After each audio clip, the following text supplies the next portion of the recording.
With the release of the next update, No Man's Sky has gotten a huge variety of new and never seen before features that can range anywhere from quite basic to very advanced. One such example that I'm sure you've encountered at least once in your playthrough is the new and improved fleet system. Up until Atlas Rises, players could hunt for and purchase most of the big capital freighters they could encounter in any given star system. They come up in various shapes and sizes as well as different classes, and their main use up until now was mostly for storing your spaceships, up to 6 of them, building farms, as well as serving as general storage areas. While these functionalities still exist, the newly added fleet system significantly changes the freighter gameplay in No Man's Sky and introduces a whole lot more features around it. While the patch notes do a great deal of explaining, they don't go into too much details, leaving a lot of people confused about the full extent of this feature. That is why in today's video we'll cover everything you need to know about the new fleet system, so without further ado, let's get started. First and foremost, in order to unlock this feature, you'll need to unlock a freighter, aka your capital ship. There are two main ways to do it, and depending on how far you've progressed in the game, it can either cost a ton of money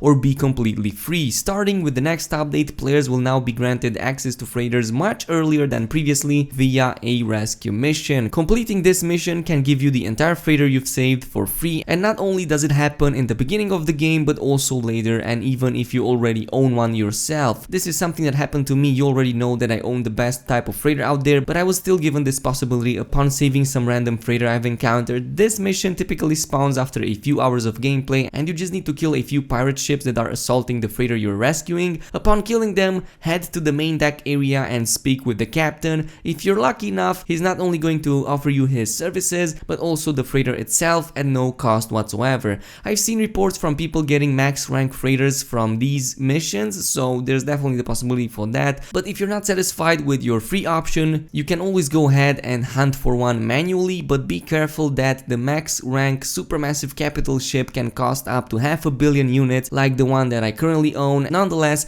your capital ship will now give you a few awesome functionalities, such as the ability to own and store up to 6 ships, store items in it since it has a huge inventory, as well as building a base on it. Starting with the next update, you can build a much bigger and more complex base. You can recruit frigates as part of a fleet, send them in real-time missions, and even do additional galactic missions from your terminal. We'll cover all of these later into the video. But now that you know how to acquire a freighter and what it can do, the next point on the list is to access the new fleet system. I've explained it in a previous video, but I'll cover it here more extensively.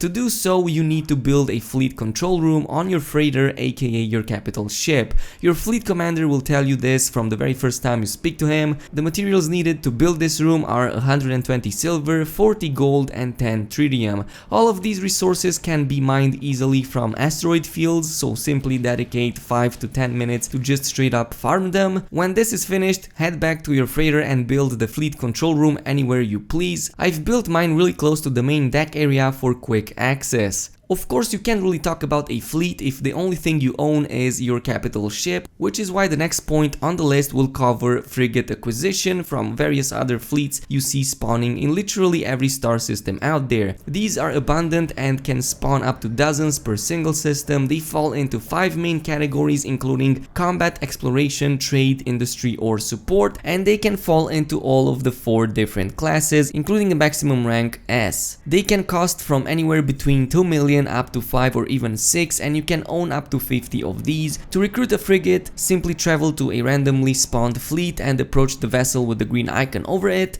Your communication scanner will start making noises, and just activate it and you will be prompted to inspect and buy the frigate you see. There's even a cool animation after you purchase it, as you can see it warping to your fleet and attaching to it, so that is pretty awesome. After building the fleet control room, the game will automatically give you a fuel blueprint which you can power up your fleet, and it will also spawn a free first frigate, so I believe that this one is at random. For example, my first one was an explorer type of frigate, but it might be different for you. After finishing setting everything up, you'll need to speak to your commander in order to see the available missions. There are several fleet missions available at any given time, but you'll only be able to complete one at a time. The categories I've seen so far are combat, discovery, trading, and balanced, with the possibility of being more. Each mission has a certain difficulty you you can see by the number of stars it has, a distance to travel to, as well as a time to finish. Depending on the difficulty and distance, the time completion as well as the required fuel can also vary, and the game does not restrict you to certain types of encounters. Like for example, you can very well send a fleet of trading vessels into a combat mission,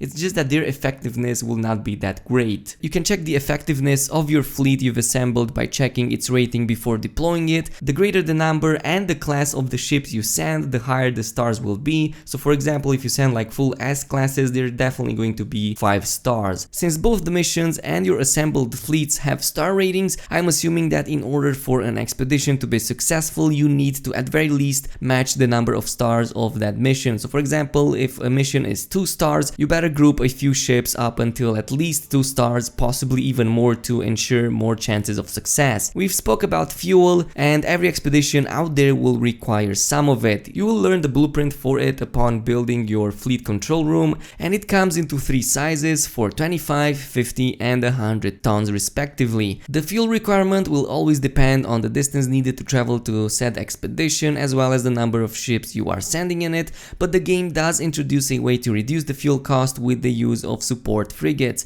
So far they seem to be bringing down the fuel costs by quite a bit, but I'm not sure if they also do some repairing. I'm pretty sure they don't, but who knows, maybe in the future we'll get something like this. The time needed for a mission to be completed can vary from less than an hour for missions up to 1000 light years away from you to more than 4 hours. The timer itself goes down from the point it starts even if you turn off the game, so you can safely turn off your computer or your console because the mission will continue even if you're not inside the game. To check out the status of your expedition, you can use the fleet control room terminal, which briefs you about the ongoing endeavor. Your fleet will routinely keep you up to date with the time needed to reach the destination, what your crew has encountered, the items they've retrieved, as well as if they are requiring assistance in battle. As I've mentioned, your fleets go into expeditions in real time, which means you can actually travel to where they go. Not only that, but your galactic view will also show you where they are currently located, and if you're in a party with another player in a co-op mission for example, you can also see where their fleets are situated. Sometimes your assistance might be required in combat, and you can travel to where your fleet is in order to protect them from pirate ships or any other attacking forces. After the expedition is over, your fleet will return home once more, bringing you back various goods such as resources, nanites, even units, and possibly more. So far I've only done expeditions with 2 or 3 stars difficulty, but it's a very good passive way of making money when you're doing something else. This way you can have your fleet working for you while you're just out there exploring or having fun with friends. You'll also notice, and probably also read about it, but upon coming back from missions, some frigates might need repairs from the damage they have sustained. The fleet status screen will show you which part is damaged for each frigate in your fleet, and according to the patch notes, you can repair them by manually boarding them and repairing the broken parts using the terminals found on them, as well as by inputting the required materials. Unfortunately, while I do have frigates with broken parts, I have yet to find these terminals working, and I did test it out quite a bit. I'm not sure if this is some kind of bug with my game or the feature just generally not working, but I guess we're getting some patch really soon and it might fix exactly this among other issues. Oh, and since we're talking about frigates, upon landing on them, their captain more often than not rewards you with various elements and even units. I'm not sure if this is tied in with the expeditions they are going into, because I'm pretty sure you get these rewards from your terminal, but they also give you this at random, so I'm not sure what it means, but you know, it's pretty cool, so make sure to pay them a visit once in a while, especially if you would need some units or some materials. It's definitely going to be helpful. Since we're still on the subject of fleets, right now next to your fleet specialist there is a Galactic commission board.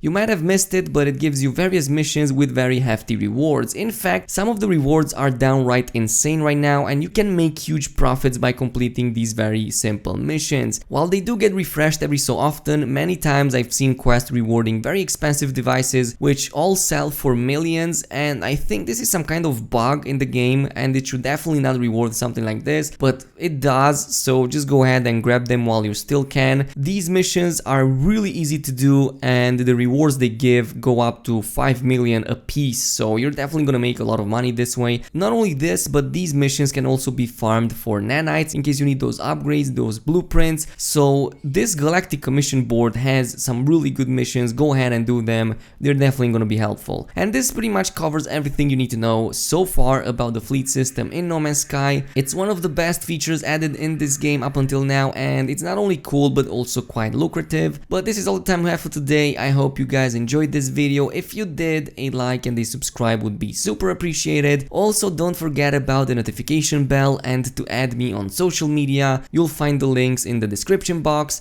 and I will see you guys in our next adventure.